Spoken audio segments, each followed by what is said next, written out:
This is Renee Romeo of ReneeRomeo.com. Today you're joining me in my sewing room as I'm about to show you how to iron a dress shirt properly. Now, this is a process that normally is going to take you about 3 minutes start to finish, so there's no excuse for any of you walking around with wrinkled clothes anymore. So what you're going to need though is the proper equipment, and the proper equipment consists of just 4 little things. So I have a steam iron, and the steam iron that I have is a Rowenta iron. I have a product review about this iron actually on my website, so you can go ahead and check that out in case you're interested after you see this video. And you're going to need some water. So the water that I'm using is reverse osmosis water. I fill the iron with that. It could be distilled water. It just makes the iron perform a little bit better rather than using tap water. You can use a spray bottle. If you don't have a good steam iron, you're going to need to actually take your cotton or poly cotton blend shirt and actually have some moisture in it in order to release the wrinkles out of that fabric. That's really the key here. What it does is the water gets in there and kind of unravels it and allows that fabric to lay nice and flat.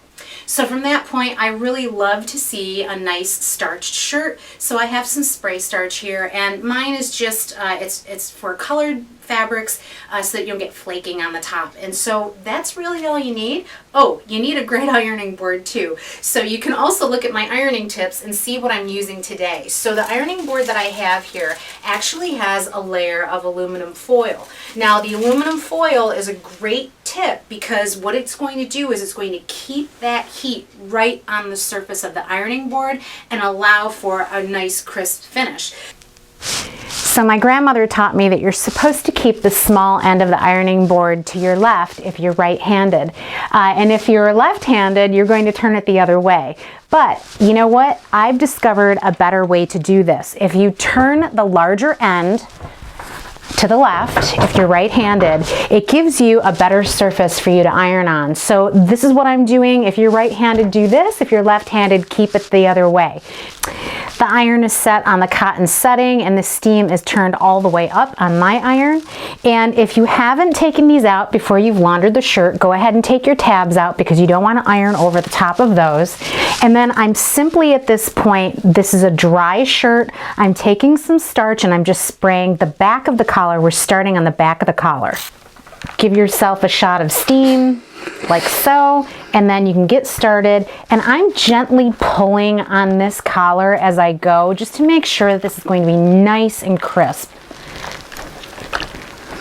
Same thing here, putting some spray starch on, getting it kind of nicely saturated, letting a little bit of steam out, and then going ahead and ironing that yoke. And you kind of see, this is the problem area on most shirts, this little seam right here. And if you pull on the fabric gently, you're going to get a beautiful crisp finish on that yoke.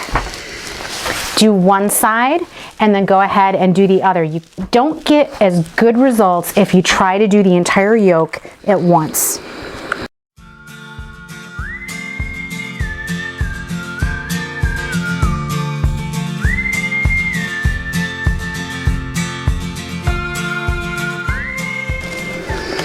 Beautiful.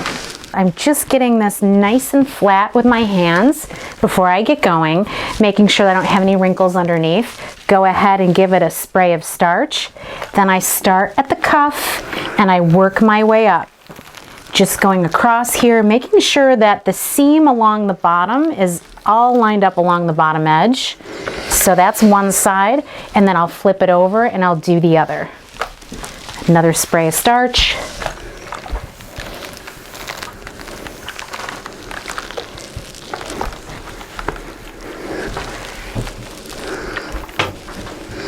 Perfect.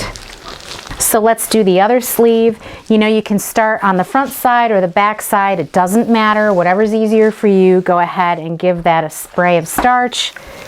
Now the starch really stiffens this shirt so that it's going to stay nice and crisp all day long for whoever needs to wear it. Flip it over. Another spray of starch. This is really quick and easy. This is not something that is time consuming to do. So we have 3 more panels to go, and so we're starting on the button side of the dress shirt, and you'll see why the large part of the ironing board is so great for this, because the entire panel fits directly on the ironing board. Now I've just given it a spray of starch, and we're just going to go ahead, get up into the collar area, and then you're just going to take the tip of that iron and run it in between each and every button. Don't go over the top of the buttons because you may melt them, so you don't want to do that and make a mistake. So this panel is completely done. So now let's do the back. The back actually is going to be done in 2 pieces. More than half of it fits onto the ironing board at a time.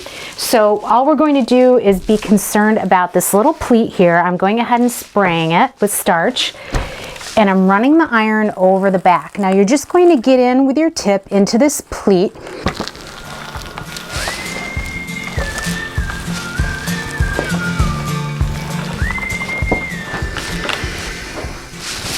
Now with this pleat, you can actually go ahead and iron it flat. What's going to happen is when you pull it off your ironing board and hang it, when it cools, it's going to dry really well and create a nice pleat in the back. Give the front panel a spray.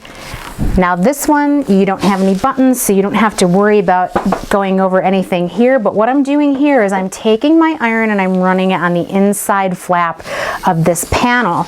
And so then I can go ahead after, run over the top of it and make sure everything is nicely pressed in place. Well, there is a beautifully pressed dress shirt. I've put it on a hanger and I've buttoned the collar, and you know what? As this fabric cools, it's actually going to create a memory, and it's going to keep you nice and crisp for the rest of the day.